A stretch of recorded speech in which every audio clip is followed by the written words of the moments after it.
ये अल्लाह रब्बुल इज्जत की देन है। तो जब वो लोग कहते हैं आपने अपनी आखिरत कमा ली, एक वो ग्रुप बन जाता है। एक ग्रुप वो होता है जो कहता है मैं यार कहाँ तुमने उसकी किस्मत खराब कर दी, मुस्तकबिल उसका खराब, फ्यूचर खराब कर रहे हो।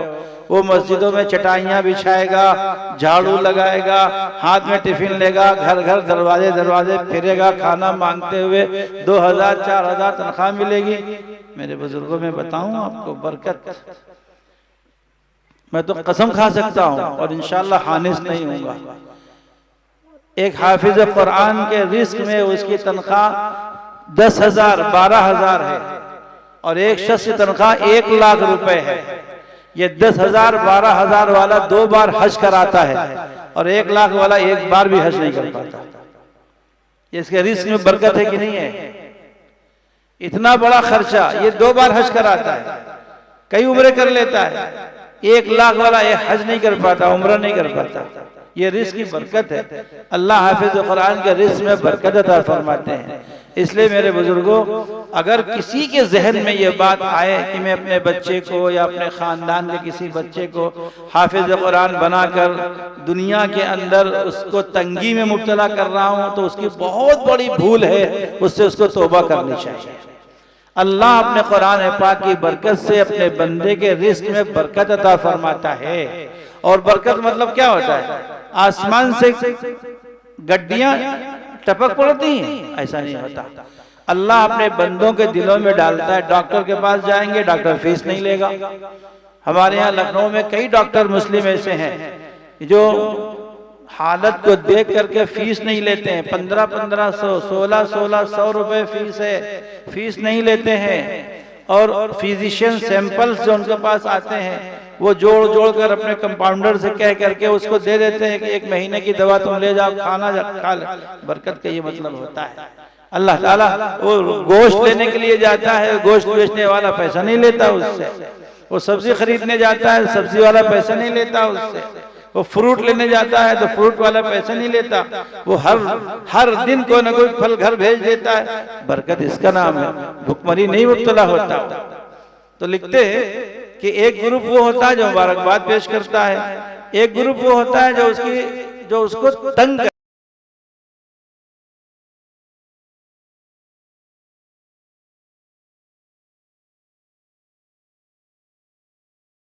अपने गुनाहों की वजह से अगर उन पर जहन्नम वाजिब हो चुकी होगी तो अल्लाह रब्बुल इज्जत की बारगाह में ये हाफिज कुरान खड़े होकर ऐसे लोगों को जहन्नम से आजाद कराएगा और उनको छोड़कर जन्नत में नहीं जाएगा। इसलिए मेरे बुजुर्गों, मैं जो 4 बातें मैंने कही थी उसको बांध के ले जाइए अपने दामन में। सबसे पहले कुरान पाक को सही पढ़ना है। कहिए इंशाअल्लाह कुरान पाक सही पढ़ेंगे। इस जलसे का यही पैगाम है, आज के जलसे का कुरान पाक सही पढ़ना है। तरीका बता दूं, आप मौलाना साबिर साहब को, मौलाना सिराज साहब को, मुफ्ती अब्दुल रहमान साहब को, बहुत सारे उलमा तशरीफ फरमाए, आप इनको पकड़ लीजिए, अपने महल्ले के इमाम को पकड़ लीजिए। हजरत मेरी एक आयत सुन लीजिए, सिर्फ एक आयत, या अय्युहल मुद्दस्सिर, एक आयत हो गई। ये एक दिन का सबक हो गया। आपने देखा होगा बाज टोटियां टपकती हैं, है ना? जब पानी आता है तो टोटियां टपकती है ना, कभी एक एक कतरा गिर रहा होता है उससे। आप कहें एक कतरे की हैसियत क्या है? आप उसके नीचे बाल्टी रख दीजिए, ईशा की नमाज पढ़ के आइए और उसी एक कतरे जो टपक रहा है उसके नीचे आप बाल्टी रख दीजिए। जब आप फज्र में उठेंगे तो आपको बाल्टी भरी हुई मिलेगी। एक कतरे को हैसियत नहीं है, इतनी हैसियत है कि वो बाल्टी भर देता है। अब सुबह के वक्त में माशाल्लाह आपको बाल्टी भरी मिलेगी। लाइट नहीं आ रही है, हमारा समरसेबल नहीं चल पा रहा है, टंकी में पानी खत्म हो चुका है, यही जो टपकते टपकते कतरात हैं यही बाल्टी भर देते हैं। अगर आपने एक आयत रोजाना तय कर लिया, हमें एक आयत सही करनी है, तो इंशाअल्लाह 1 महीने में कुरान पाक आपका दुरुस्त हो जाएगा। और अल्लाह न करे लेकिन अल्लाह रब्बुल इज्जत ने हमारी जिंदगी का वक्त लिख दिया है। अगर हम उसी दरमियान में इंतकाल कर गए, अल्लाह रब्बुल इज्जत क़यामत करो सही कुरान पाक पढ़ने वाला बना करके उठाएंगे। तो पहला काम कुरान पाक को सही पढ़ना है। दूसरा काम, कुरान पाक हमसे कहता क्या है, कुरान पाक हमसे क्या कह रहा है। इन्नमल मुमिनूना अल्लज़ीना इज़ा ज़ुकिरल्लाहु वजिलत क़ुलूबुहुम व इज़ा तुलियत अलैहिम आयातुहु ज़ादतहुम ईमाना। कुरान पाक क्या कह रहा है, या अय्युहल्लज़ीना आमनू इन्नमल खम्रु वल मैसिरु वल अंसाबु वल अज़लामु रिज्सुम मिन अमलिश शैतान। इसका मतलब क्या हुआ, या अय्युहल्लज़ीना आमनू ला ताकुलुर रिबा अज़आफ़न मुज़ाअफ़ा वत्तक़ुल्लाहा लअल्लकुम तुफ़्लिहून। कुरान क्या कह रहा है, वस्सारिक़ु वस्सारिक़तु फ़क़तऊ अयदियहुमा जज़ाअन बिमा कसबा नकालन मिनल्लाह। कुरान हमसे क्या कह रहा है। तो दूसरा अदब यह है कि कुरान पाक को समझने की कोशिश की जाए।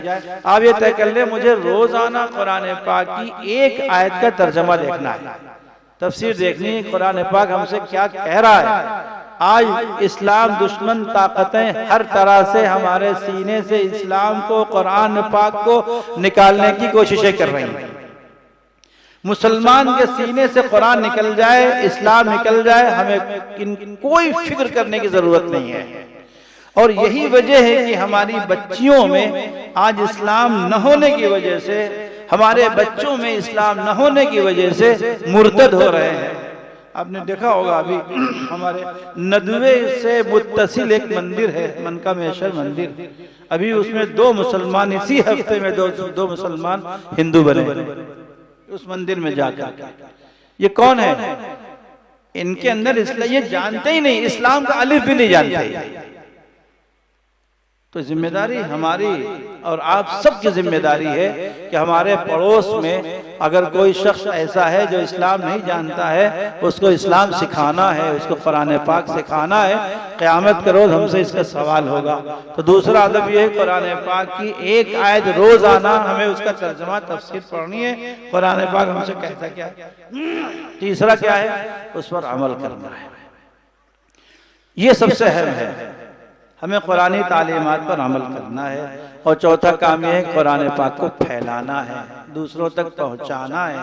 लोगों, जिसने एक हर्फ पढ़ा दिया वो हमारा आका है, हम उसके गुलाम हैं। तो ये इस जलसे का ये पैगाम है। इंशाअल्लाह चारों चीज़ें अपनी ज़िंदगी में उतारने की कोशिश करेंगे, अल्लाह ताला से दुआ करेंगे, ऐ मेरे परवरदिगार हमें कुरान पाक सही पढ़ने की तौफीक अता फरमा दे, समझने की तौफीक अता फरमा दे, अमल की तौफीक अता फरमा दे और दूसरों तक पहुंचाने की तौफीक अता फरमा दे।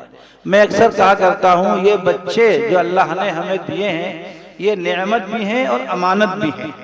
नेमत और अमानत पर मुझे कुछ आपसे कहना था, लेकिन वक्त में गुंजाइश नहीं है।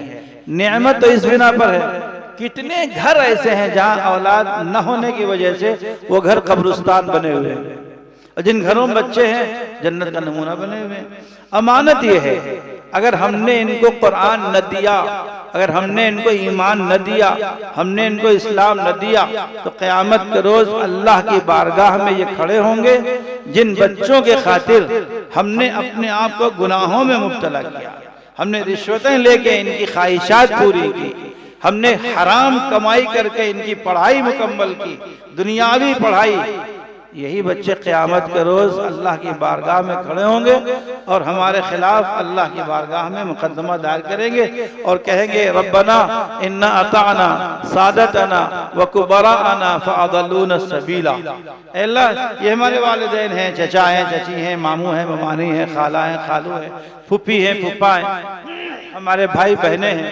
इन लोगों ने हमें गुमराह कर दिया था, सब कुछ सिखाया था, कुरान नहीं सिखाया था, सब कुछ सिखाया था, इस्लाम नहीं सिखाया था, सब कुछ सिखाया था, इस्लाम नहीं सिखाया था, डॉक्टर बनाया, लॉयर बनाया, इंजीनियर बनाया, लेकिन कुरान नहीं सिखाया था। अल्लाह पाक पूछेंगे क्या सजा इसकी है, तो कहेंगे मेरे परवरदिगार रब्बना आतिहिम ज़िअफ़ैन मिनल अज़ाब वलअनहुम लअनन कबीरा। अल्लाह इनको 2 गुना अज़ाब दीजिए, इनको 2 गुना आजाद दीजिए, इन पर लानत की बारिश बरसाइए। तो इस तरह अमानत है, अगर हमने इनके अंदर कुरान न पहुंचाया तो फिर हमने खयानत की इनके साथ। इस अमानत में खयानत है, और जो खयानत करता है अल्लाह पाक के यहाँ उसकी सख्त पकड़ होती है। मैं हज़रत मौलाना साबिर साहब को और तमाम असातिज़ा किराम को और मासूमपुर के तमाम लोगों को दिल की गहराइयों से मुबारकबाद पेश करता हूँ। अल्लाह ताला से दुआ करता हूँ अल्लाह इस इदारे की हिफाजत फरमाए, इसके फैज़ को आम फरमाए। अल्लाह हमारे हिंदुस्तान के तमाम मदारिस की हिफाजत फरमाए। व आखिर दावाना अल्हम्दुलिल्लाहि रब्बिल आलमीन।